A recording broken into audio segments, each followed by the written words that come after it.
আল্লাহর এত বড় প্রিয় আমার নবী মুসা নবী আল্লাহর প্রিয় বন্ধু, ঈসা নবী আল্লাহর প্রিয় বন্ধু, মুসা নবী, ইব্রাহিম নবী, ইসমাঈল নবী, দাউদ নবী, ইউসুফ নবী, নূহ নবী, সব নবী আল্লাহর প্রিয় বন্ধু। মুহাম্মদ আল্লাহর প্রিয় বন্ধু।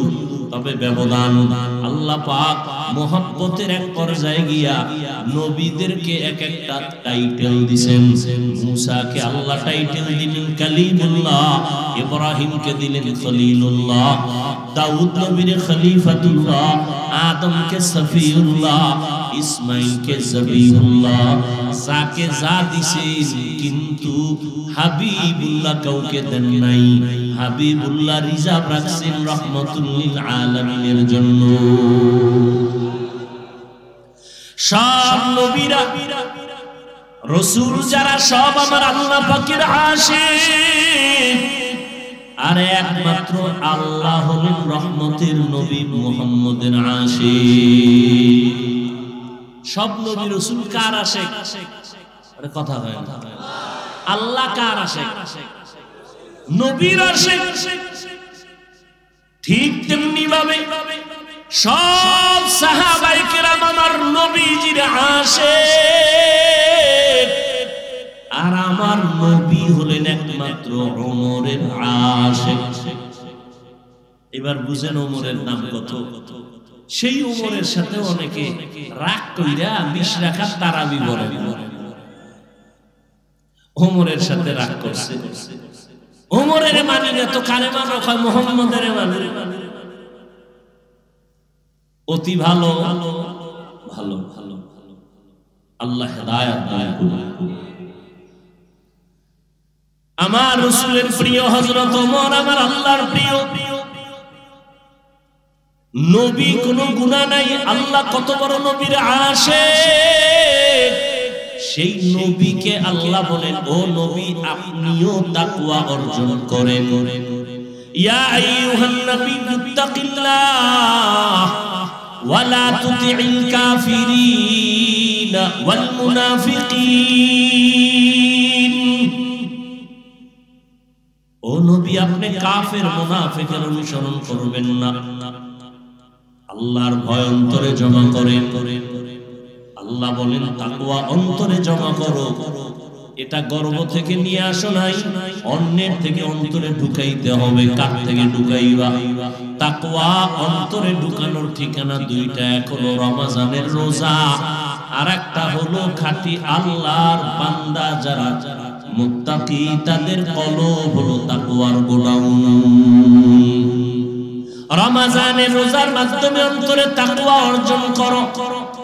খাঁটি আল্লাহ ওয়ালাদের সোহবত আর নেক নজরের দ্বারা অন্তরে তাকওয়া ঢুকাও। যতদিন পর্যন্ত অন্তরে আল্লাহর ভয় না আসবে, ততদিন পর্যন্ত আমি হাফিজুর রহমান কেন, মক্কা মদিনার ঈমান কেন, আমার আল্লাহর নবীও যদি বয়ান করে কপালে কালেমা জুটে না। জাহান্নামের ভয় অন্তরে নাই। এজন্য নবীর মতো ব্যক্তির বয়ান শুনিয়া আবু জাহাল কালেমা পড়ে না। আর যখন জাহান্নামের ভয় অন্তরে ঢুকলো, তখন ওমরের মতো বান্দা নবীকে জবাই করতে গিয়াও কালেমা পড়ে ফেলে। আল্লাহর ভয় অন্তরে জমা করার মানে জাহান্নামের আযাবের ভয়। আল্লাহর ভয় অন্তরে জমা করো। আল্লাহ ওয়ালাদের নেক নজর। লিকুল্লি শাইইন মা'দিনুন মা'দিনুত তাকওয়া কুলুবুন আরিফিন।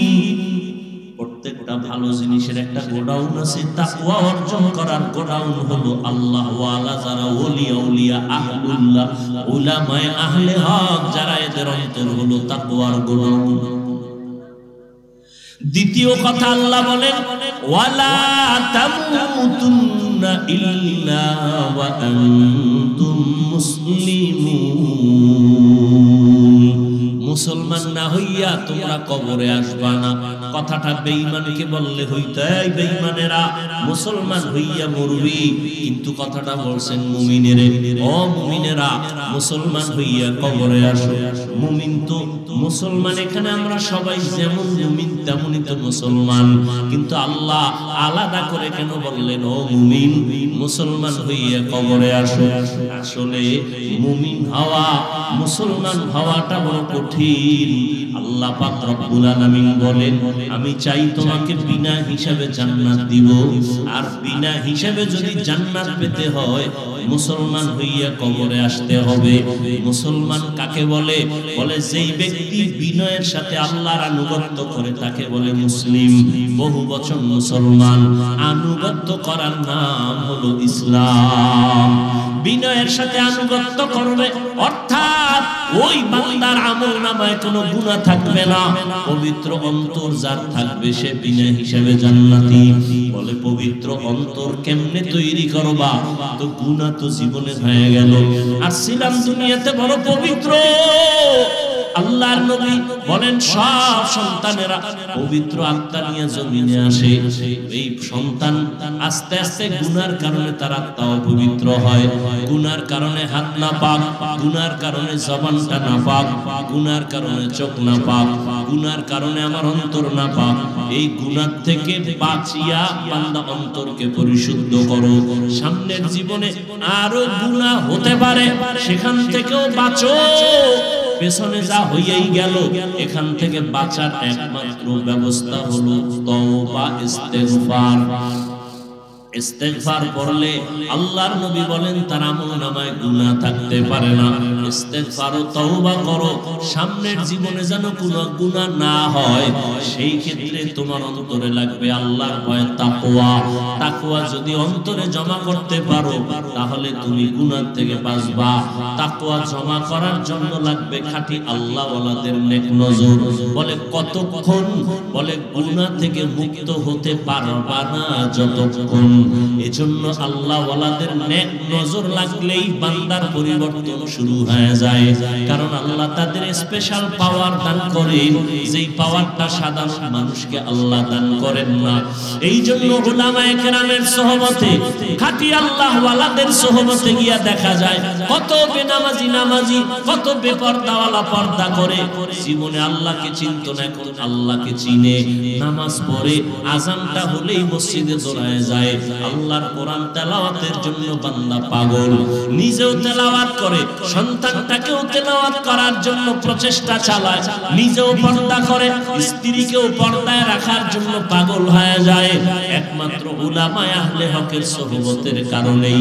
আল্লাহ এজন্য অন্য আয়াতে বলেন ইয়া আইয়ুহাল্লাযীনা আমানুত্তাকুল্লাহ ওয়া কুনু মা'আস সাদিকিন।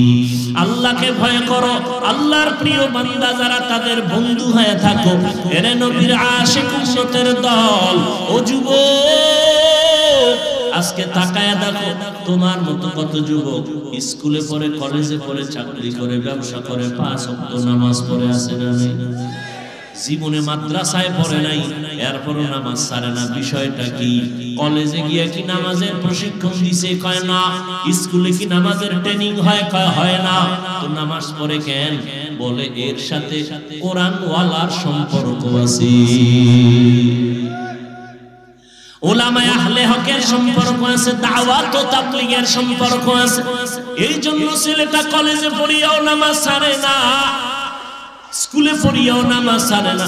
ও যুবক মনটাকে বুঝাও, ড্রাইভারি করে, রাস্তায় গাড়ি চালায়, যুবক আজান হলে নামাজে দাঁড়ায় যায়। নিজের একটু বুঝাও, তুমি কেন পারবা না? তোমার মতো যুবক সন্তান মাছ ধরে, কৃষি কাজ করে, শ্রমিকের কাজ করে, চাকরি করে, ব্যবসা করে, নামাজ ছাড়ে না, তুমি কেন পারবা না? আল্লাহর কাছে তওবা করো। হতভাগার পক্ষে বুঝি চলে গেল, এখনো সময় আছে, তওবা করে নাও। পেছনের গুনাহ থেকে ইস্তেগফার পড়ো, আল্লাহকে বলো হে মালিক, জীবনে তো শয়তানের ধোঁকায় পড়ে নফসের ধোকায় গুনাহ করেছি, কত নামাজ ছাড়লাম, কত বেপরদায় চললাম।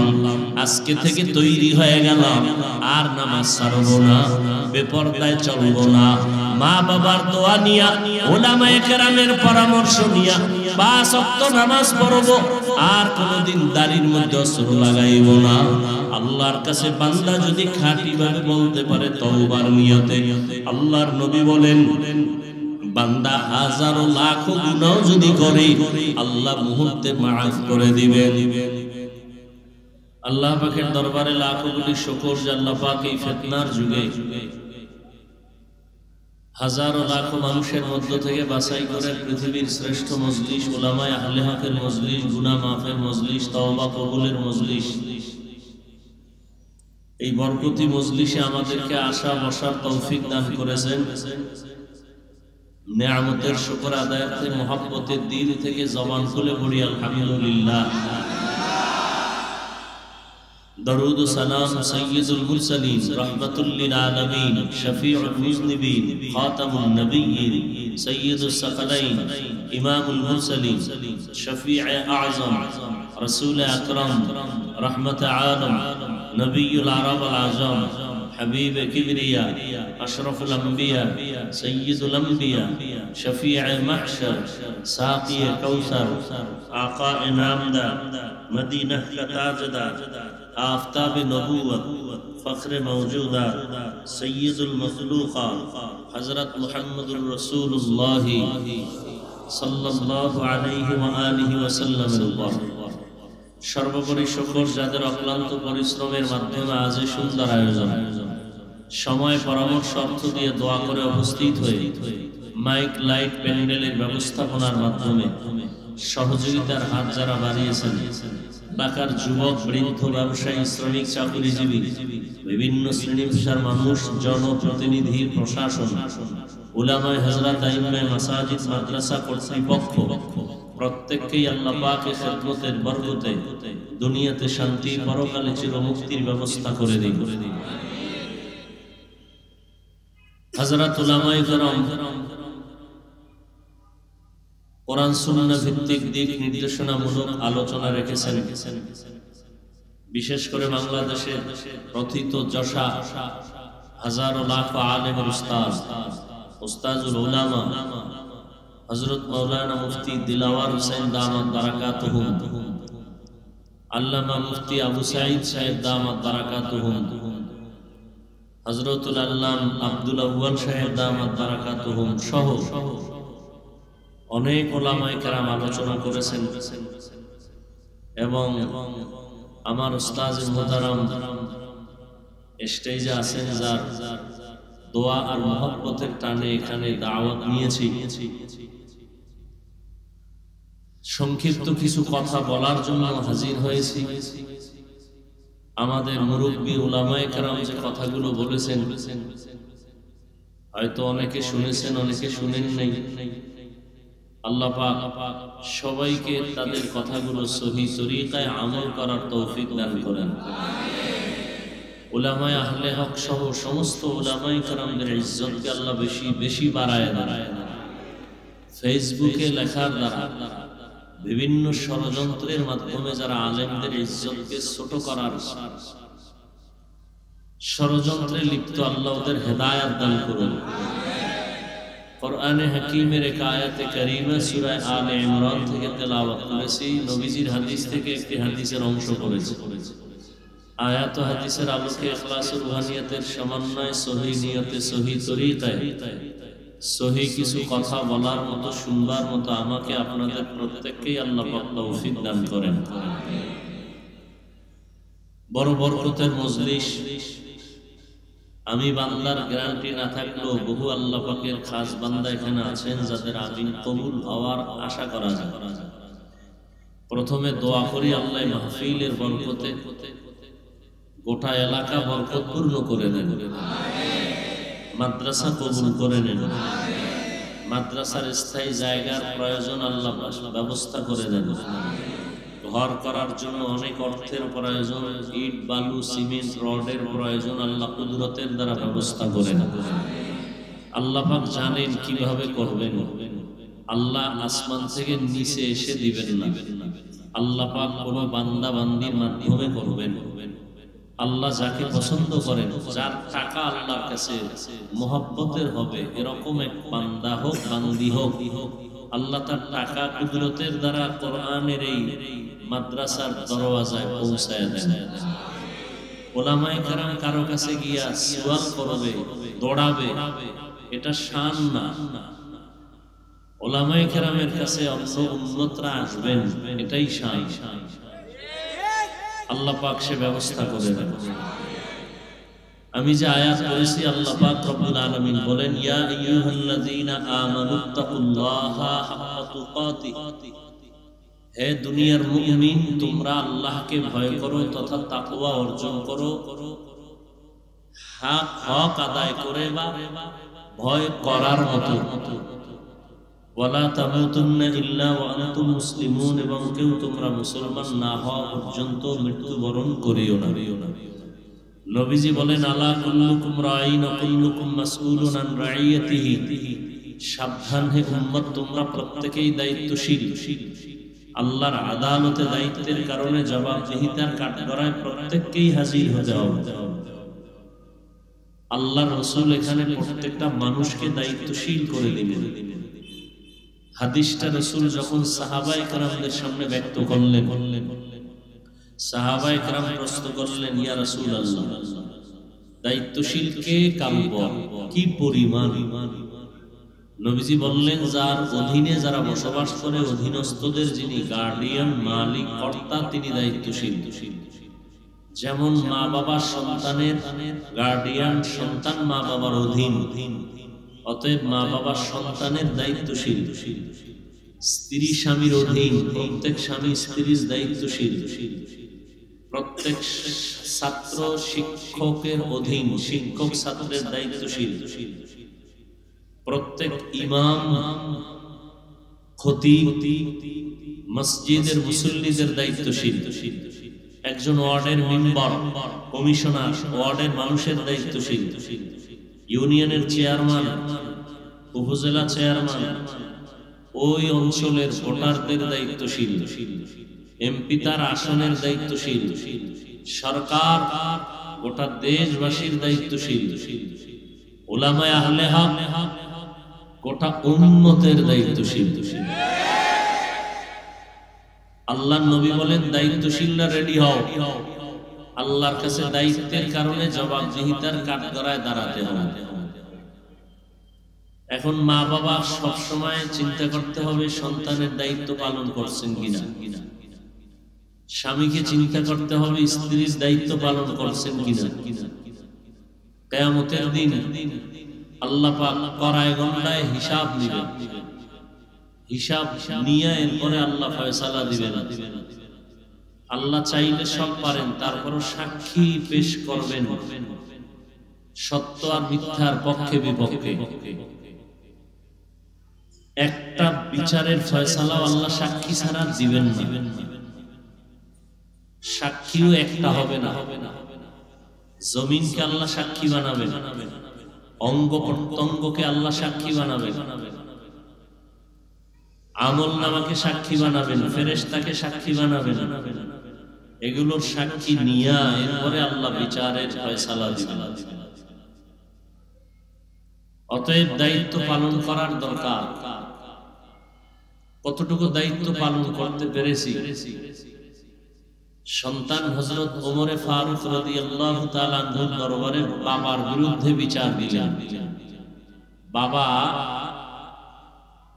না, সন্তানের বিরুদ্ধে বিচার দিল বাবা। ওমর ফারুক রাদিয়াল্লাহু তাআলা আনহু সন্তানকে তলব করলেন যে আপনি যেই সন্তানের বিরুদ্ধে বিচার দায়ের করলেন, সন্তানকে হাজির করেন। সন্তান আসলো, এই সন্তান, তুমি তোমার বাবার হক আদায় করো না কেন? সন্তান বললেন, খলিফাতুল মুসলিমিন, বাবার পক্ষ থেকে কি সন্তানের উপরে কোনো দায়িত্ব আছে? ওমর ফারুক বললেন, হ্যাঁ আছে। বাবা পালন না করলে অসুবিধা বলে আছে? আমার বাবা তো কোনো দায়িত্ব আদায় করে না। প্রথম আমার মা আনতেছিল ঘরের মধ্যে ভালো ভালো মা ঘরে আনে না।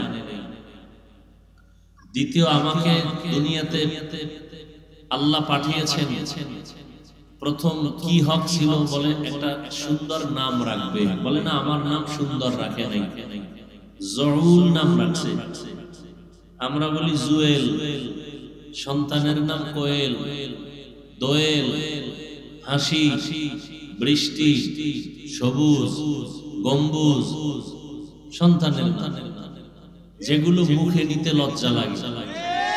অথচ সারা দুনিয়ার কোন বেঈমানের ঘরে আব্দুর রহমান নামে কোনো ছেলে নেই। সারা দুনিয়ার বিধর্মীদের ঘরে রহিমা নামের কোনো মেয়ে। আমরা কেন এত বেহায়া বেলাজা যে আমরা মুসলমানের ঘরে ঘরে বেঈমানের নাম? কোরআন হাদিসে কি ইসলামের নামে টান পড়ছে? কেন রাখেন না? আল্লাহ এমনি শান্তি দিবে, আল্লাহ আপনার কাছে ঠেকা। অথচ সহিহ হাদিসে আল্লাহ রাসূল বলেন কিয়ামতের দিন একটা মানুষকে শুধু নামের বরকতে নাজাত দিয়ে দিবে। সন্তানের নাম সাগর, হৃদয়, নদী, খাল বিল, খাল বিল, মানে এর থেকে নির্লজ্জতার কিছুই হতে পারে। এজন্য ১৫০০ বছর আগে রাসূল বলে গেছেন লা ঈমানা লিমান লা হায়া আলা, যাদের লজ্জা নাই ওদের ঈমানই নেই। এগুলো কেন হচ্ছে? শুধু লজ্জা নাই। আগের দিন, আগে বলতে কি ৫০ বছর আগে আমরা দেখছি, আমাদের বয়স আর কত, বাচ্চা হলে মুরব্বীরা আলেমের কাছে যাইতেন, হুজুর একটু খেজুর চিবায়া দেন, মিষ্টি চিবায়া দেন, আর বাচ্চার একটা নাম রেখে দেন। আর হুজুর টুজুর লাগে না, মোবাইল খুইলা গুগলে ঢুকছে, হ্যাঁ গিয়ে নাম দেখে সন্তানের নাম আছে, সব লাইন দেওয়া, সবুজ, পুতুল, হ্যাঁ সেন্টু, আরো কত কিছু আছে, ওগুলো রেখে দেয়। আর কেউ কেউ চালাক আছে, ওরা ভালো একটা নাম রাখে ঠিক, কিন্তু ওটা ডাকে না। সন্তানের নাম বিপদ, বিপদ, সন্তানের নাম বিপদ। একজন হিন্দুকে আমার তো মহাবিপদ।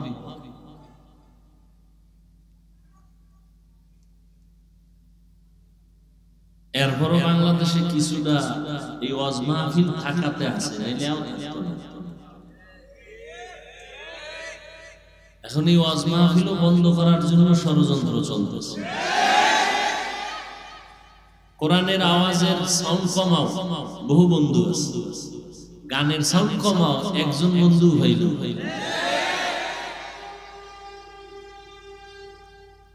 এজন্য কাকে আপনি দোষ দিবেন? সব আওয়ামদের উপরে দোষটা চাপাই দিলে হবে না, নিজের ঘরেও কিছু দোষ নেওয়া দরকার, নিজের ঘরে। আল্লাহ আমাদের সব ভাইকে হেদায়েত দান করুন। মা বাবার দায়িত্ব সন্তানের উপর। প্রথম একটা নাম রাখুন। قال النبي صلى الله عليه وآله وسلم من ولد له ولد فليحسن اسمه وأدبه فإذا بلغ فليزوج فإن بلغ ولم يزوج فأصاب اسما فإنما اسمه على أبيه أو كما قال النبي عليه الصلاة والسلام। পয়গম্বর বলেন, ও সন্তানের মা বাবা, জমিনের মধ্যে সন্তান ভূমিষ্ঠ যদি হয়, ভালো একটা নাম রাখো। 7 দিনের দিন তার চুল ফালাও। সমর্থবান যদি হও, আকিকাটা দাও। সুন্দর একটা নাম রাখো, আদব শিক্ষা দাও।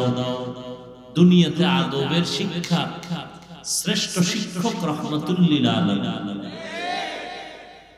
নবীর শিক্ষা ছাড়া আর কোন আদবের শিক্ষা, সবগুলো বেয়াদবি, সবগুলো বেয়াদবি। জন্ম নিছে মুসলমানের ঘরে, বাবা মুসলমান, মা মুসলমান, ছেলের নাম আব্দুর রহমান।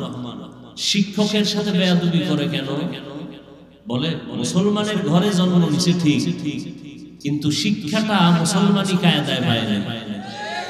মুহাম্মদের শিক্ষা পায় নাই, সালামটা দিতে পারে না, আইএ পাস বিএ পাস, দুনিয়ার সব পাস, দুনিয়ার সব পারে, আসসালামু আলাইকুম এই দুইটা শব্দ শুদ্ধ করে পারে।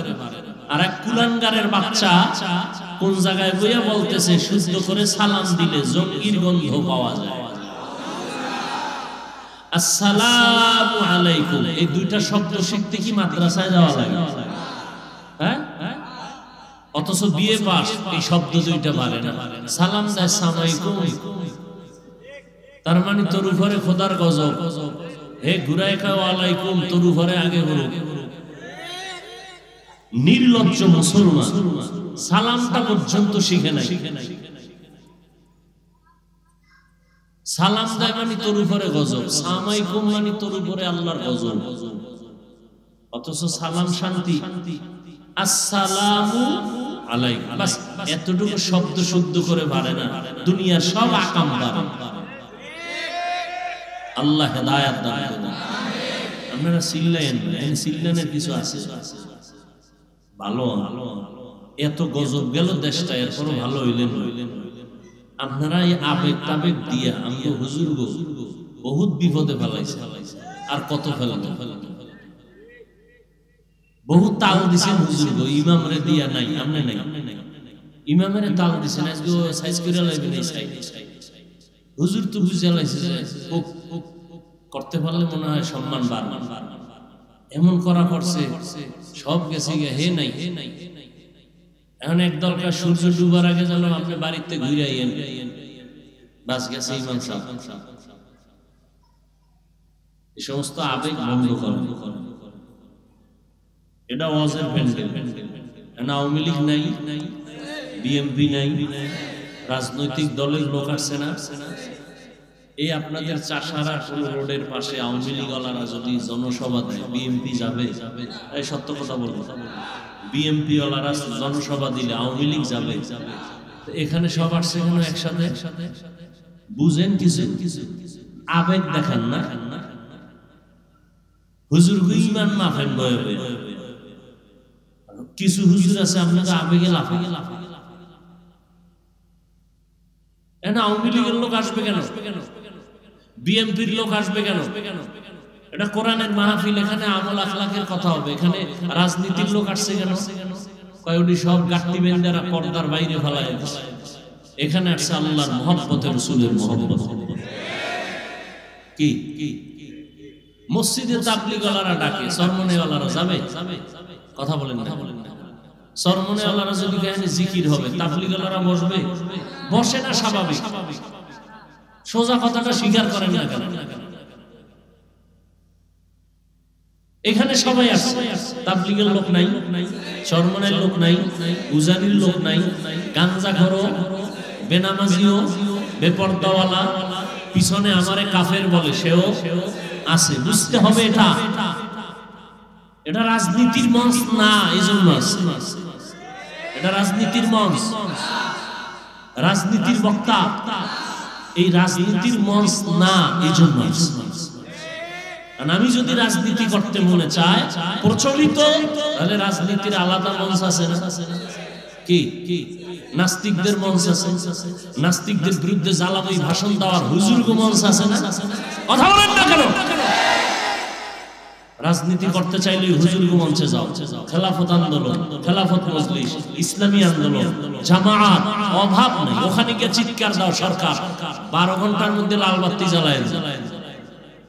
কি কথা বলেন না কেন? এটা রাজনীতির মঞ্চ, রাজনীতির মঞ্চে রাজনীতির আলাপ। আমাদের মুরব্বী যার 45 মিনিটের বয়ানে এ দেশের চূড়ান্ত ডাকাত, 5 ওয়াক্ত নামাজি হয়েছে, চরমনার জমিনে ঘুমন্ত সৈয়দ ফজলুল করিম রাহমাতুল্লাহ আলাইহি। জীবনভর দেখছি আর শিখছি। কি দেখছি? বয়ানের স্টাইলে জাহান্নামের বয়ান, মনে হয় সে দুনিয়াতে নেই। কবরের আযাবের বয়ান, কত বড় নিকৃষ্ট অন্তরওয়ালা। আমরা খালি কবরের রস করি কেন? আমরা কেন জাহান্নামের রস করি? কি রস করবো? আল্লাহ করলে আমি করবো না কেন? কি আজীব ব্যাপার। আমার রাসূলের যুগে আলাদা কোনো রাজনৈতিক পার্লামেন্ট ছিল না, যেখানে ইমামতি করতেন ওটাই ছিল রাষ্ট্র পরিচালনার মঞ্চ। মসজিদেই ইমামত, মসজিদের মাধ্যমেই খেলাফত। কথা বুঝেন নাই?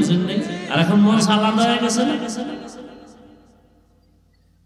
আজকে যদি বলি আমি আজকে এখানে রাজনৈতিক বয়ান করব, সরমনের হুজুর আসবে, অমুক আসবে, তাহলে এখানে সবাইকে আসবে?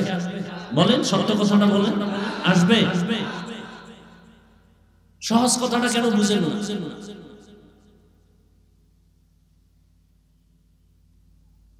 আবার যখন সরমনের হুজুরে পল্টনে বক্তব্য দিতেন, মনে হয় সে দুনিয়ার জগৎ সম্পর্কে শিক্ষক, কবর জগৎ, আখেরাত সম্পর্কে তার কোনো চিন্তাই নেই। সে এখন রাজনীতি মানুষকে শিখাইতেছে, মনে হয় রাজনীতির শিক্ষক হয়ে মানুষকে রাজনীতি শিখায়।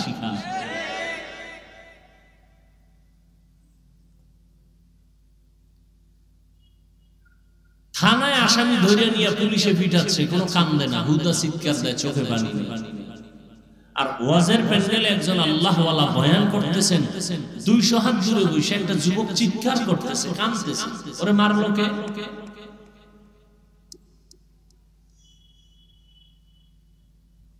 লা ইকরাহা ফিদ্দীন, ধর্ম নিয়ে কোনো জোর জবরদস্তি করা জায়েজ নেই। কানে ধরে কাউকে রোজা রাখানো যাবে না, রাখাইলে সওয়াব হবে না। তাহলে এই লোকগুলোরে কি করা যায়? আল্লাহ কয় এদের ওয়াজ করো, ওয়াজ। কেমনে ওয়াজ করবা? কয় মাঝে মাঝে কিয়ামতের ঘটনা কও, জাহান্নামের ভয় দেখাও, জান্নাতের সুসংবাদ, নেক আমল করলেই শান্তি। মাঝে মাঝে কিসসা কাহিনী কও। কি কও? মা কিসসা কাহিনী। ওরা কিসসা কাহিনীর পৃথিবীর শ্রেষ্ঠ কিতাব কোরআন শরীফ, হাদিস শরীফ, কিসসা কাহিনীর শ্রেষ্ঠ কিতাব। ওই মূর্খরা জানে না কোরআন শরীফে হাতির কিসসা নাই। এই পণ্ডিত সাহেবরা বলেন না কেন? কোরআন শরীফে সাপের কিসসা নাই, কোরআন শরীফে গরুর কিসসা দিয়েই তো সূরা বাকারা শুরু। কিসসা কাহিনী, কিসসার গাইডবুক শ্রেষ্ঠ কিতাব কোরআন শরীফ, কিসসা কাহিনীর শ্রেষ্ঠ কিতাব হাদিস শরীফ। পিপিলিকার কিসসা নাই কোরআনে, হাতির কিসসা নাই, বাঘের কিসসা নাই। কি আজীব কথা। মশা মাছির কিসসা আছে না নাই? স্পষ্ট। সূরা আনকাবুত, সূরা নামল পিপিলিকার সূরা, সূরা ফিল হাতির সূরা। এই সব ভেজালের মূল। আমি তো মাঝে মাঝে কই জন্য জলে একদম। আমি যে বলি বেঈমান নিয়ে টেনশন নাই, টেনশন হলো ইসলামের ব্যানারওয়ালা মুনাফিক নিয়ে। ভেজাইলে হইলো মুনাফিকেরা। চাপাবাজি করে আমরা ইসলাম চাই, আমার দাড়ি নাই কেন? ইসলাম চাই, মাথায় টুপি নাই কেন? ইসলাম চাই, মদিনার পোশাক নাই কেন? চাপাবাজি করে আমরা ইসলাম চাই। ইসলাম চায় না, ইসলামের নাম ব্যবহার করে ক্ষমতার চেয়ার চায়।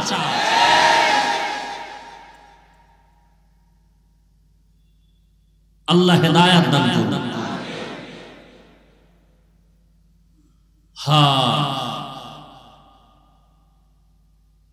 আজকে সারা দেশের মধ্যে হাজারো লাখো মানুষ দিনের পথে তাবলীগের কারণে, কি ঠিক না? রহমতের নবী, কত নরম প্রকৃতির নবী, রহমাতুল লিল। আল্লাহ কয় ওয়াল আসরি ইন্নাল ইনসানা লাফি খুসর, আসরের শপথ, সব মানুষ জাহান্নামে। কিন্তু নামের ব্রেক লাগাইছেন পরে। নবী কি কয়? কুল্লু উম্মতি ইয়াদখুলুনাল জান্নাতা, সব উম্মতেরা জান্নাতি। পরে গিয়ে কয় কিন্তু আল্লাহ কয় আগে সব কি? কথা বল, সব জাহান্নামী। কিন্তু লাগায় কয় না, 4 গুণ আলারা জান্নাতি। আর নবী আগেই কয় সব জান্নাতি। রহমতের নবীর রহমতের আওয়াজ কিন্তু যারা আমি মুহাম্মদের মানে না তারা না, যারা মুহাম্মদের মানে না তারা না। সাহাবায়ে কেরামকে রাসূলুল্লাহ আপনাদের মানে না কারা? না আবার ওদিক গেলে আরেক জানবে। হ্যাঁ,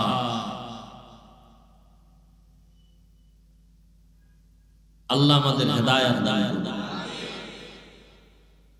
এক যুবক গেছে নবীর কাছে, কোথায়? এই কথাটা সেদিন এক জায়গায় মনে হয় বলছিলাম। নবীজির কাছে গিয়া ইয়া রাসূলুল্লাহ, এটা পাপের অনুমতির জন্য। কিসের? বুঝেননি আমার কথা? বুঝেন কিসের অনুমতি? আচ্ছা চিন্তা করেন তো, দো জাহানের সরদার, তার কাছে সাহাবায়ে কেরাম বসা, কষ্টি পাথর সব। এই যুবক গিয়ে আমি একটা পাপ করব, অনুমতি চাই। কি পাপ? জিনা করব। কি করবে? আচ্ছা আমার দ্বারা যদি এরকম কেউ ওই রাস্তায় একজনে ধরছে, কই যাও? হুজুরের দ্বারা। কেন? এই পাপের জন্য অনুমতি। কি পিডাটা তো হয়নি, শুরু হয়েছে। অনুমতি দিয়ে স্বয়ং রাসূলের কাছে হাজির হয়ে গেছে। সাহাবায়ে কেরাম ভেতরে রাগ থাকলেও চুপ, কারণ রহমতের নবী এখানে হাজির। দেখেন সব সাহাবায়ে কেরাম ভেতরে আগুন, রহমতের নবী চুপচাপ কাছে টানছে, আসো আর কাছে আসো। নবী এসে এবার কাছে, মাথায় হাত দিয়া, গলায় হাত দিয়া, একটা মহব্বতের আলিঙ্গন দিয়ে এবার কয়, তুমি জিনা করবা? কার সাথে? তোমার বোনের সাথে। কি বল? কেউ করে? ও তাহলে তোমার আম্মুর সাথে? নাউযুবিল্লাহ। নবীজি কি বল? আচ্ছা করবা না? না কখন? ও তা তোমার চাচি? বলে না, চাচির সাথে। তোমার ফুফি? তোমার খালা? এভাবে নবী কয়েকজনের নাম টাম কইয়া এবার তুই ক। আল্লাহ কোন একটা মেয়ের সাথে? বলে হ্যাঁ। সেই মেয়েটাও তো কারো না কারো বোন, কারো না কারো মাও হতে পারে। রহমতের নবীর নরম কথা ভিতরে ঢুকে গেছে। যুবক ইয়া রাসূলুল্লাহ মাফ করে দেন, তওবা করায়া দেন, জিন্দেগিতে আর এই গুনার কাছেও যাব না।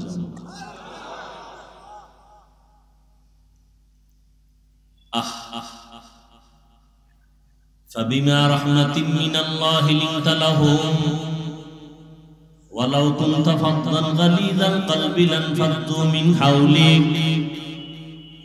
ও নবী, আপনার অন্তর খুব নরম। যদি কঠোর হইতো তাহলে সব ভেঙে যাইতো, কিন্তু নরম, এতটাই নরম যে আপনার কথা শুনে দুশমনও বন্ধু হয়ে যায়। লা তামুদ্দান্না আইনাইকা ইলা মা মাত্তা'না বিহি আজওয়াজাম মিনহুম ওয়া লা তাহজান আলাইহিম ওয়াখফিজ জানাহাকা লিল মুমিনিন। নবীরে কয় আপনি মুমিনদের বেলায় ডানা মেইলা বিছায়া দেন, ডানা বিছায়া দেন, সবাই যেন আইসা জায়গা পায়, হিংসার বিন্দু কোনো যেন আশ না থাকে। ডানা বিছায়া দেন মুমিনের জন্য। এই জন্য মাত্র 13 বছর পৃথিবীর নিকৃষ্ট জাতি মক্কার মানুষ, ইতিহাসের পৃষ্ঠায় নিকৃষ্ট মানুষ মক্কার মানুষ, চূড়ান্ত লম্পট আর চরিত্রহীন এই মানুষগুলোকে মাত্র 13 বছরে এতটাই দামি বানাইলেন যে আল্লাহ লিস্টি দিয়া জিব্রাইলকে কয়, রাসূলকে বলো এই লিস্টিতে যাদের নাম আছে এরা বিনা হিসাবে জান্নাতে যাবে। কয় বছরের ব্যবধান? মাত্র 13 বছর। রহমতের নবীর আদর্শ আচরণ, জীবনে কোনোদিন গালি দেন নাই, হাজারো গালি শুনছেন, কোনোদিন জবাব দেন নাই, চোখ তুলে কোনোদিন কারো সাথে গরম চোখে তাকান নাই। ইনি হলেন রহমতের নবী। মাত্র 13 বছরে পুরা মক্কা নগরী ফুলের বাগান হয়ে গেল। আবু বকরের মতো বান্দা, ওমরের মতো বান্দা, ওমর রাসূলের সোয়া পাইয়ে এতটা দামি যে এখন কেমন দামি যে শয়তান ওমরের ভয় পায়। আল্লাহর সামনে চ্যালেঞ্জ দিল যেই শয়তান, সেই শয়তান ওমরের ভয় পায়। টের পাইছে আইতেছে দৌড়।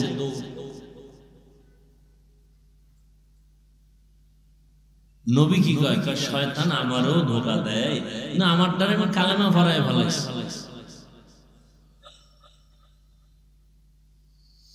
হায় ইয়া আইয়ুহাল্লাযীনা আমানুত্তাকুল্লাহা হাক্কা তুকাতিহি ওয়া লা তামুতুন্না ইল্লা ওয়া আনতুম মুসলিমুন।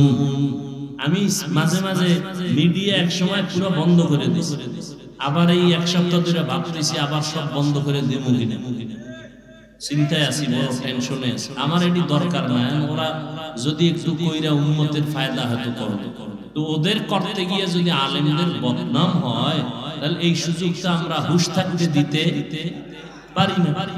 আলেমের সম্মান যাতে ঠিক থাকে সেই ক্ষেত্রে ওই কন্টেন্ট বানাইয়া কোনো বক্তব্য পেশ করা জাতির সামনে বয়ান করি 1 ঘন্টা 1.5 ঘন্টা পুরোটা না চাইরা 5 মিনিট, এগুলোর দ্বারা আলেমদের এ পর্যন্ত বেশি ভালো হয় না, ক্ষতি ছাড়া। এগুলো যদি দেখি আবার ওরা শুরু করে তাই আমি বন্ধ করে দেব, দরকার দরকার। সম্মান দেওয়ার মালিক কে? ইজ্জতের মালিক কে? এই জন্য চিন্তায় আছি আবারও কি বন্ধ করবো। আমি বলে দিছি সবগুলোর যে পুরো বয়ান ছাড়ো, যে কোনো আলেমের বয়ান শুরু থেকে শেষ পর্যন্ত ছাড়ো। আরে বেটা, রিজিক দেওয়ার মালিক কে? তুই যদি কও আমার 5 লাখ টাকা কামাই করলে আমি শান্তিতে থাকতে পারবো, কোটিপতিরা সব শান্তিতে থাকতো না? একজন শান্তিতে আছে? শান্তি তো আল্লাহর হাতে, টাকার হাতে না। টাকার হাতে হইলে তো আমাদের যারা হুজুরেরা 5-10 হাজার টাকায় কাজ করে মাদ্রাসায়, এরা তো সব না খায় মরবে।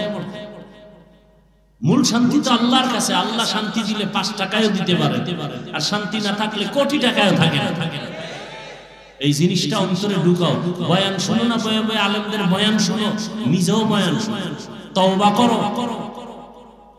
খানা যে জিনিসের মধ্যে দাও, টাকাটা নিয়ে নিজের পেটে ঢুকাও, মাইয়া পোলারে খাওয়াবা, মায়েরে খাওয়াবা, হালাল করে খাওয়াও। কোন আলেমের বরদোয়া নিও, খবরদার। বরদোয়া মোনাজাত দিয়ে করা লাগে না, দিল থেকে বরদোয়া চলে আসে। আর মানুষের বরদোয়া মন মারাত্মক। এ আমার বয়ান সহ কোন ওলামায়ে কেরামের বয়ান কাট করে আলাদা আলাদা বয়ান করছি আমি। কোনো একটা বিষয়ের কথা বলছি, সেখানে আমার সাথে এক মহিলার ছবি বা কোনো এমপির ছবি, এমপি মহিলা হোক বা কোনো লাইনে, এই ছবিটারে একসাথে দিয়া এগুলো সারা, এগুলো কবিরা গুনাহ না? এটা সওয়াব না গুনাহ? কেন করো তোমরা এই গুনার কাজ? দেখো, হালাল পথটাকে তোমাদের চালাকির কারণে হারাম হয়ে যাইতেছে। পথটা হালাল তুমি করে নিলেই হয়, একটু চালাকি করছো, এখন তোমার জন্য এটা হারাম হয়ে গেল। আর এই হারাম টাকা তোমার মাইয়া পোলারে খাওয়াও, তোমার লজ্জা করে না? মানুষের কি বয়ান করো? হালাল রাস্তাটাকে তুমি চালাকি করে হারাম বানাইতেছো। তোমার মধ্যে জাহান্নামের ভয় নাই, মরণের ভয় নাই। তুমি চিন্তা করবা যে আমি সওয়াবের নিয়তে করি, উম্মত আলেমদের বয়ান শুনবে, দিনের পথে আসবে। এতে যদি 5 টাকা হয়, ওই 5 টাকা আল্লাহ 5 লাখ টাকার বরকত দিবে। এই বিশ্বাস নিয়ে কাজ করো। এই অনেকের দাড়ি নেই, আমি সামনে থেকে এই চিন্তাই সব চিন্তা করে এই চিন্তা করতে বাদ দিয়ে দিলাম, সব নামাজ ঠিক মতো পড়ে না। আমি তো একটা কিছু লাইন করছিলাম, দিয়ে হেঁটেও আমার কথা হলো না, সব বাদ দিয়ে নামাজ নাই, খালি ধান্দায় ভাবে থাকো। নামাজ টামাজ না পড়লে জব কে দিন। আল্লাহ একটা রাস্তা খুলে দিয়েছে, রিজিকের মালিক কে? আল্লাহ রাস্তা খুলে দিয়েছে, এটাকে আল্লাহর মহব্বত নিয়ে কাজ করো। এই রাস্তা তো আছে, তুমি কেন এটাকে বন্ধ করে তুমি মন মতো নামাজ নাই, মা বাবার খেদমত নাই, ওলামায়ে কেরামদের বরদোয়া নিয়ে চললে তো তোমার জিন্দেগি বরবাদ। তোমার ভবিষ্যৎ প্রজন্ম, সন্তান, তোমার পরিবার সব ধ্বংস করে গেল, তুমি একা। আল্লাহ হেদায়েত দান। আমার বয়ান যারা কাট করে ছাড়ে, আমি সবাইকে বলি, সবার ওলামায়ে কেরামে পুরো বয়ান দিবে। এরপরে যদি কাট করে ছাড়ে এদিন একেবারে ভালো করে তদন্ত করে দিবা, ওরে সবার সামনে এখান থেকে উঠাই দিবে। এরপরে যদি না তো সব কিছু বিদায় সালাম আর আমার রেকর্ড দরকার। এমনি ভয় লাগতেছে বাংলাদেশে ওয়াজমজ থাকবে না, ওই বিদেশে গেলে এরকম এই ছোট্ট হল রুমে মাই ওই বক্স দিয়ে আমগো কারণে এই ফাইজলামির কারণে চালাকির কারণে এই ওয়াজ বন্ধ হয়ে যায়। এজন্য সরকার দায়ী না, বেঈমান দায়ী না, মুনাফিকেরা দায়ী। মুনাফিক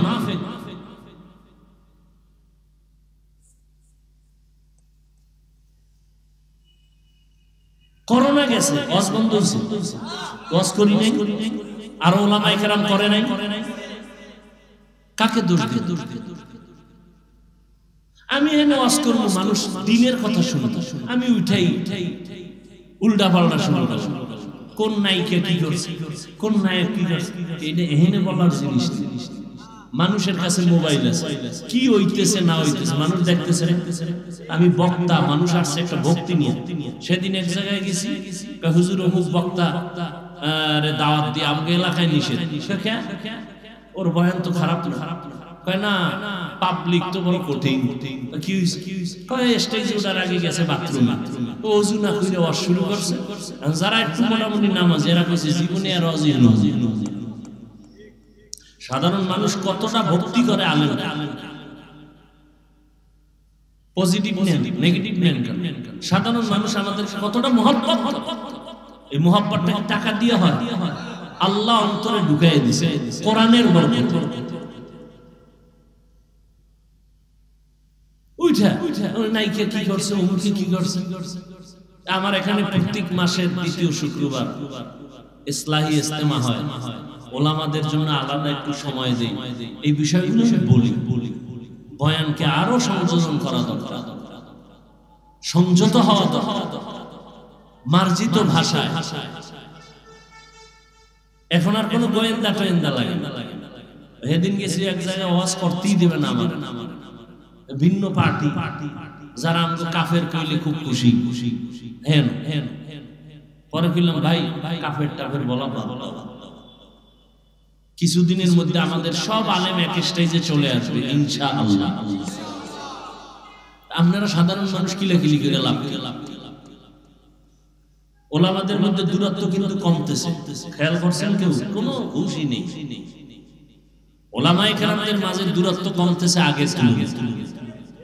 এরপর কোন আলেম এখন মন গড়া বয়ান কইরা কেউ ধরা লাগবে না, সার নাই, একটু উল্টা পাল্টা কইছে, পরে 2-3 দিন পর আবার লাইভে ভুল হয়ে গেছে।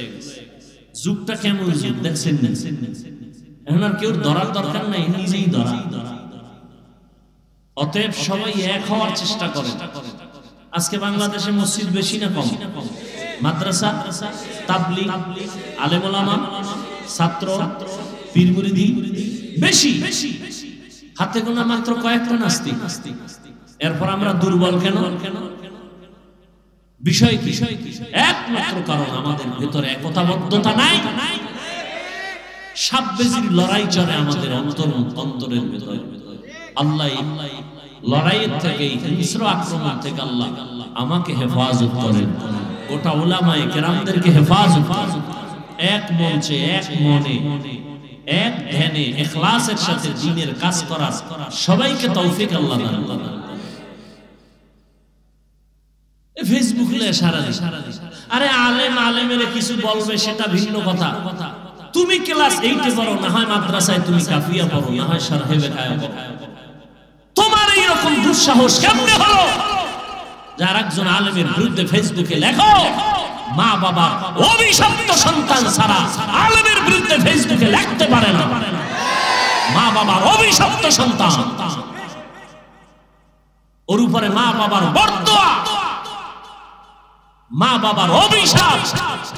এমন সন্তানেরাই আলেমদের বিরুদ্ধে লিখতে পারে, এছাড়া কেউ পারে না।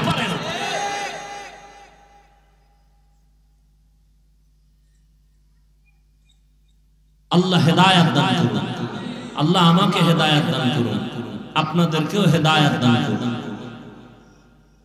আল্লাহ পাক মুমিনকে বললেন, ও মুমিন, আমি আল্লাহ তোমাদেরকে বিনা হিসাবে জান্নাত দিতে চাই। আমরা চাইনি, চাইনি হিসাব দিয়া না হিসাব ছাড়া। আল্লাহ বলেন তাহলে কাজ করা লাগবে দুইটা। এক নাম্বার, আমাকে ভয় করো। ভয় করার মতো বলে কেমনে হক আদায় করে। এই আয়াত যখন অবতীর্ণ হয় সাহাবায়ে কেরাম বেকারার হয়ে গেলেন, ইয়া রাসূলুল্লাহ আল্লাহ কত বড়, তার হক আমরা বান্দা কিভাবে আদায় করব? এটা অসম্ভব। নবীও চিন্তায় পড়ে গেলেন। আল্লাহ রাব্বুল আলামিন জিবরাইলকে পাঠাইলেন আয়াত নিয়ে। ও জিবরাইল, নবীকে সান্ত্বনার বাণী শোনায় দাও। ইত্তাকিল্লাহা মাসতাতা'তুম, আল্লাহকে ভয় করো সাধ্যমতো। হক আদায় করে ভয় করার প্রয়োজন নাই, সাধ্যমতো আল্লাহকে ভয় করো। সাহাবায়ে কেরাম আশ্বস্ত হলেন, হ্যাঁ সাধ্যমতো আল্লাহকে ভয় করাটা সম্ভব। আল্লাহর হক আদায় করে কারো দ্বারা ভয় করাটা সম্ভব না। এই ভয়ের নাম তাকওয়া। যিনি আল্লাহকে ভয় করবেন তার নাম মুত্তাকি। ভয়টা থাকার জায়গার নাম হলো অন্তর। তবে এটা চিরসত্য, এই ভয় তাকওয়া জন্মগতভাবে কেউ নিয়ে আসেন, এটা অর্জন করতে হয়। এজন্য আল্লাহ বলেন এইটা অর্জন করার জন্য কোরআনে বারবার তাকিদ দিলেন, কারণ এটা এমন একটা পুঁজির নাম আল্লাহর কাছে সর্বোচ্চ সম্মানিত হওয়ার জন্য যত রাস্তা আছে সর্বশ্রেষ্ঠ রাস্তা হলো তাকওয়া। ইন্না আকরামাকুম ইনদাল্লাহি আতকাকুম। আল্লাহ পাক নবীকে জানায় দেন, আমার কাছে সবথেকে বড় দামি ওই ব্যক্তি যার মধ্যে আছে তাকওয়া। রহমতের নবী আমার, যেই নবীর এত গুণগান, যেই নবীর এত শান, যে নবীর কোনো গুনাহ নাই, কেউ যদি সন্দেহ করে তার ঈমান চলে যাবে। সেই নবী আমার আল্লাহর কত বড় প্রিয়, আল্লাহর এত বড় প্রিয় আমার নবী। মূসা নবী আল্লাহর প্রিয় বন্ধু, ঈসা নবী আল্লাহর প্রিয় বন্ধু, মূসা নবী, ইব্রাহিম নবী, ইসমাঈল নবী, দাউদ নবী, ইউসুফ নবী, নূহ নবী, সব নবী আল্লাহর প্রিয় বন্ধু। মুহাম্মদ আল্লাহর প্রিয় বন্ধু। তবে ব্যবধান, আল্লাহ পাক মুহাব্বতের এক পর্যায়ে গিয়া নবীদেরকে এক একটা টাইটেল দিবেন। মূসাকে আল্লাহ টাইটেল দিলেন কালিমুল্লাহ, ইব্রাহিমকে দিলেন খলিলুল্লাহ, দাউদ নবীর খলিফাতুল্লাহ, আদমকে সফিউল্লাহ, ইসমাঈলকে জবিহুল্লাহ। যাকে যা দিছেন, কিন্তু হাবিবুল্লাহ কাউকে দেন নাই। হাবিবুল্লাহ রিজার্ভ রাখছেন রহমাতুল লিল আলামিনের জন্য।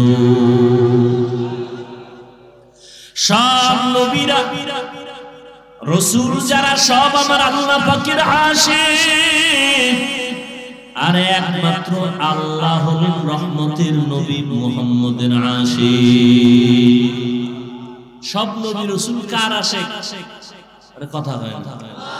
আল্লাহ কার আশিক? নবীর আশিক। ঠিক তেমনি ভাবে সব সাহাবায়ে কেরাম আমার নবীজির আশিক, আর আমার নবী হলেন একমাত্র ওমরের আশিক।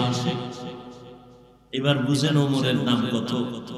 সেই ওমরের সাথে অনেকে রাগ কইরা 20 রাকাত তারাবি পড়ে। ওমরের সাথে রাগ করছে। ওমরের মানে না তো কারে মানো, কয় মুহাম্মদের মানে। অতি ভালো ভালো ভালো ভালো, আল্লাহ হেদায়েত দান করুন। আমার রাসূলের প্রিয় হযরত ওমর আমার আল্লাহর প্রিয় নবী, কোনো গুনাহ নাই। আল্লাহ কত বড় নবীর আশিক। সেই নবীকে আল্লাহ বলেন, ও নবী আপনিও তাকওয়া অর্জন করেন। ইয়া আইয়ুহান নাবিয়্যু তাকিল্লাহ ওয়ালা তুতি'ল কাফিরিনা ওয়াল মুনাফিকিন। ও নবী, আপনি কাফের মুনাফিকের অনুসরণ করবেন না। আল্লাহর ভয় অন্তরে জমা করেন। আল্লাহ বলেন তাকওয়া অন্তরে জমা করো। এটা গর্ব থেকে নিয়ে আসো নাই, অন্যের থেকে অন্তরে ঢুকাইতে হবে। কার থেকে ঢুকাইবা? তাকওয়া অন্তরে ঢুকানোর ঠিকানা দুইটা, এক হলো রমজানের রোজা, আর একটা হলো খাঁটি আল্লাহর বান্দা যারা মুত্তাকি, তাদের কলব হলো তাকওয়ার গোডাউন। রমজানের রোজার মাধ্যমে অন্তরে তাকওয়া অর্জন করো। খাঁটি আল্লাহ ওয়ালাদের সোহবত আর নেক নজরের দ্বারা অন্তরে তাকওয়া ঢুকাও। যতদিন পর্যন্ত অন্তরে আল্লাহর ভয় না আসবে, ততদিন পর্যন্ত আমি হাফিজুর রহমান কেন, মক্কা মদিনার ইমাম কেন, আমার আল্লাহর নবীও যদি বয়ান করে কপালে কালেমা জুটে না। জাহান্নামের ভয় অন্তরে নাই, এজন্য নবীর মতো ব্যক্তির বয়ান শুনিয়া আবু জাহাল কালেমা পড়ে না। আর যখন জাহান্নামের ভয় অন্তরে ঢুকলো, তখন ওমরের মতো বান্দা নবীকে জবাই করতে গিয়াও কালেমা পড়ে ফেলে। আল্লাহর ভয় অন্তরে জমা করার মানে জাহান্নামের আযাবের ভয়। আল্লাহর ভয় অন্তরে জমা করো। আল্লাহ ওয়ালাদের নেক নজর। লিকুল্লি শাইইন মা'দিনুন মা'দিনুত তাকওয়া কুলুবুন আরিফিন। প্রত্যেকটা ভালো জিনিসের একটা গোডাউন আছে, তাকওয়া অর্জন করার গোডাউন হলো আল্লাহ ওয়ালা যারা ওলি আউলিয়া আহলুল্লাহ উলামায়ে আহলে হক যারা, এদের অন্তর হলো তাকওয়ার গোডাউন। দ্বিতীয় কথা আল্লাহ বলেন ওয়ালা তামুতুন্না ইল্লা ওয়া আনতুম মুসলিমুন। মুসলমান না হইয়া তোমরা কবরে আসবা না। কথাটা বেঈমানকে বললে হইতো, এই বেঈমানেরা মুসলমান হইয়া মরবি, কিন্তু কথাটা বলছেন মুমিনেরে, ও মুমিনেরা মুসলমান হইয়া কবরে আসো। মুমিন তো মুসলমান, এখানে আমরা সবাই যেমন মুমিন তেমনই তো মুসলমান, কিন্তু আল্লাহ আলাদা করে কেন বললেন ও মুমিন মুসলমান হইয়া কবরে আসো? আসলে মুমিন হওয়া, মুসলমান হওয়াটা বড় কঠিন। আল্লাহ পাক রব্বুল আলামিন বলেন আমি চাই তোমাকে বিনা হিসাবে জান্নাত দিব, আর বিনা হিসাবে যদি জান্নাত পেতে হয় মুসলমান হইয়া কবরে আসতে হবে। মুসলমান কাকে বলে? বলে যেই ব্যক্তি বিনয়ের সাথে আল্লাহর আনুগত্য করে তাকে বলে মুসলিম। বহু বচন মুসলমান, আনুগত্য করার নাম হলো ইসলাম। বিনয়ের সাথে আনুগত্য করবে অর্থাৎ ওই বান্দার আমলনামায় কোনো গুনাহ থাকবে না। পবিত্র অন্তর যার থাকবে সে বিনা হিসাবে জান্নাতি। বলে পবিত্র অন্তর কেমনে তৈরি করবা? তো গুনাহ তো জীবনে হয়ে গেল, আর ছিলাম দুনিয়াতে বড় পবিত্র। আল্লাহর নবী বলেন সব সন্তানেরা পবিত্র আত্মা নিয়ে জমিনে আসে। এই সন্তান আস্তে আস্তে গুনার কারণে তার আত্মা অপবিত্র হয়। গুনার কারণে হাত না পাক, গুনার কারণে জবানটা না পাক, গুনার কারণে চোখ না পাক, গুনার কারণে আমার অন্তর না পাক। এই গুনার থেকে বাঁচিয়া বান্দা অন্তরকে পরিশুদ্ধ করো। সামনের জীবনে আরো গুনাহ হতে পারে, সেখান থেকেও বাঁচো। পেছনে যা হইয়াই গেল, এখান থেকে বাঁচার একমাত্র ব্যবস্থা হলো তওবা, ইস্তেগফার। ইস্তেগফার পড়লে আল্লাহর নবী বলেন তার আমলনামায় গুনাহ থাকতে পারে না। ইস্তেগফার ও তওবা করো, সামনের জীবনে যেন কোনো গুনাহ না হয়। সেই ক্ষেত্রে তোমার অন্তরে লাগবে আল্লাহর ভয়, তাকওয়া। তাকওয়া যদি অন্তরে জমা করতে পারো তাহলে তুমি গুনাহ থেকে বাঁচবা। তাকওয়া জমা করার জন্য লাগবে খাঁটি আল্লাহওয়ালাদের নেক নজর। বলে কতক্ষণ? বলে গুনাহ থেকে মুক্ত হতে পারবা না যতক্ষণ। এজন্য আল্লাহওয়ালাদের নেক নজর লাগলেই বান্দার পরিবর্তন শুরু হয়। হয়ে যায়, কারণ আল্লাহ তাদের স্পেশাল পাওয়ার দান করেন, যেই পাওয়ারটা সাধারণ মানুষকে আল্লাহ দান করেন না। এই জন্য উলামায়ে কেরামের সোহবতে, খাঁটি আল্লাহ ওয়ালাদের সোহবতে গিয়া দেখা যায় কত বেনামাজি নামাজি, কত বেপরদাওয়ালা পর্দা করে, জীবনে আল্লাহকে চিনত না, এখন আল্লাহকে চিনে, নামাজ পড়ে, আজানটা হলেই মসজিদে দৌড়ায় যায়, আল্লাহর কোরআন তেলাওয়াতের জন্য বান্দা পাগল, নিজেও তেলাওয়াত করে, সন্তানটাকেও তেলাওয়াত করার জন্য প্রচেষ্টা চালায়, নিজেও পর্দা করে, স্ত্রীকেও পর্দায় রাখার জন্য পাগল হয়ে যায়, একমাত্র উলামায়ে আহলে হকের সোহবতের কারণেই। আল্লাহ এজন্য অন্য আয়াতে বলেন, ইয়া আইয়ুহাল্লাযীনা আমানুত্তাকুল্লাহ ওয়া কুনু মা'আস সাদিকিন। আল্লাহকে ভয় করো, আল্লাহর প্রিয় বান্দা যারা তাদের বন্ধু হয়ে থাকো। এরে নবীর আশিক উম্মতের দল, ও যুবক, আজকে তাকায়া দেখো তোমার মতো কত যুবক স্কুলে পড়ে, কলেজে পড়ে, চাকরি করে, ব্যবসা করে, 5 ওয়াক্ত নামাজ পড়ে আছে না নাই? জীবনে মাদ্রাসায় পড়ে নাই, এরপরও নামাজ ছাড়ে না। বিষয়টা কি? কলেজে গিয়ে কি নামাজের প্রশিক্ষণ দিছে? কয় না। স্কুলে কি নামাজের ট্রেনিং হয়? কয় হয় না। তো নামাজ পড়ে কেন? বলে এর সাথে কোরআন ওয়ালার সম্পর্ক আছে, উলামায়ে আহলে হকের সম্পর্ক আছে, দাওয়াত ও তাবলীগের সম্পর্ক আছে। এই জন্য ছেলেটা কলেজে পড়িয়াও নামাজ ছাড়ে না, স্কুলে পড়িয়াও নামাজ ছাড়ে না। ও যুবক, মনটাকে বুঝাও। ড্রাইভারি করে, রাস্তায় গাড়ি চালায় যুবক, আজান হলে নামাজে দাঁড়ায় যায়। নিজের একটু বুঝাও, তুমি কেন পারবা না? তোমার মতো যুবক সন্তান মাছ ধরে, কৃষি কাজ করে, শ্রমিকের কাজ করে, চাকরি করে, ব্যবসা করে, নামাজ ছাড়ে না, তুমি কেন পারবা না? আল্লাহর কাছে তওবা করো। হতভাগার পক্ষে বুঝি চলে গেল, এখনো সময় আছে, তওবা করে নাও। পেছনের গুনাহ থেকে ইস্তেগফার পড়ো, আল্লাহকে বলো, হে মালিক, জীবনে তো শয়তানের ধোঁকায় পড়ে, নফসের ধোঁকায় গুনাহ করেছি, কত নামাজ ছাড়লাম, কত বেপরদায় চললাম, আজকে থেকে তৈরি হয়ে গেলাম, আর নামাজ ছাড়বো না, বেপরদায় চলবো না। মা বাবার দোয়া নিয়া, উলামায়ে কেরামের পরামর্শ নিয়া 5 ওয়াক্ত নামাজ পড়বো, আর কোনদিন দাড়ির মধ্যে অস্ত্র লাগাইবো না। আল্লাহর কাছে বান্দা যদি খাঁটি ভাবে বলতে পারে তওবার নিয়তে, আল্লাহর নবী বলেন, বান্দা হাজারো লাখো গুনাহ যদি করে, আল্লাহ মুহূর্তে মাফ করে দিবেন। জানি না কার অন্তর নরম হবে, তওবার দরজায় ফিরে আসবে। যাদের কপাল ভালো, আল্লাহর কাছে যারা খাঁটি মনে তওবার নিয়ত করবে, আল্লাহ দরজা খুলে দিবেন। হেদায়েতের মালিক আল্লাহ। ও আল্লাহর বান্দারা, এখনো যদি অন্তর তৈরি হয়, তাকওয়া অন্তরে ঢুকাইয়া উলামায়ে কেরামের পরামর্শ নিয়ে চলবে, এমন নিয়তটা যদি অন্তরে করা যায়, মনে মনে আল্লাহকে বলেন, হে আল্লাহ, হায়াতের মালিক আপনি, ইজ্জতের মালিক আপনি, রিজিকের মালিক আপনি, আর জীবনে নামাজ ছাড়বো না, বেপরদায় চলবো না, আর দাড়ি কাটবো না। মা বাবার দোয়া নিয়া, উলামায়ে কেরামের পরামর্শ নিয়া আমরা নামাজ পড়ব, নবীর তরিকায় চলবো। আল্লাহ আমাদের খাঁটি তওবা করার তৌফিক দান করেন, আমিন। আলহামদুলিল্লাহি রাব্বিল আলামিন, والصلاة والسلام على سيد الأنبياء والمرسلين وعلى آله وأصحابه أجمعين يا أرحم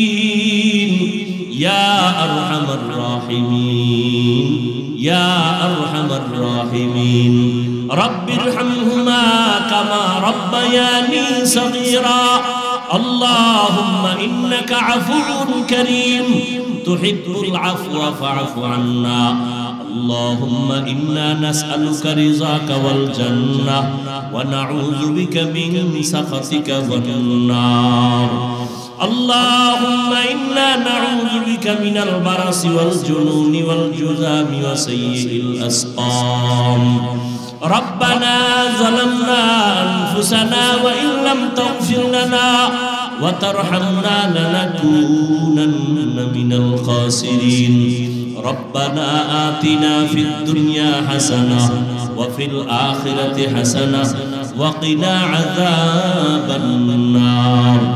ও দয়ার মালিক, গুনাহের বোঝা নিয়ে আপনার দরওয়াজায় হাত তুলেছি।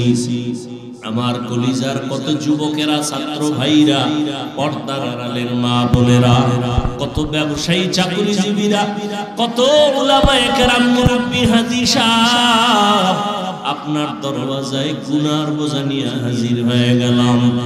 আয় আল্লাহ, আপনার দরবারে তওবার নিয়ত করেছি, আর গুনাহ করব না রে আল্লাহ। নফসের ধোঁকায় পড়ে গুনাহ করেছি, গুনার কারণে আমার হাত না পাক, চোখ না পাক, জিহ্বা না পাক, অন্তর না পাক। আয় আল্লাহ, গুনাহ থেকে তওবা করতেছি। আয় আল্লাহ, আর নামাজ ছাড়বো না, দাড়ি কাটবো না, বেপরদায় চলবো।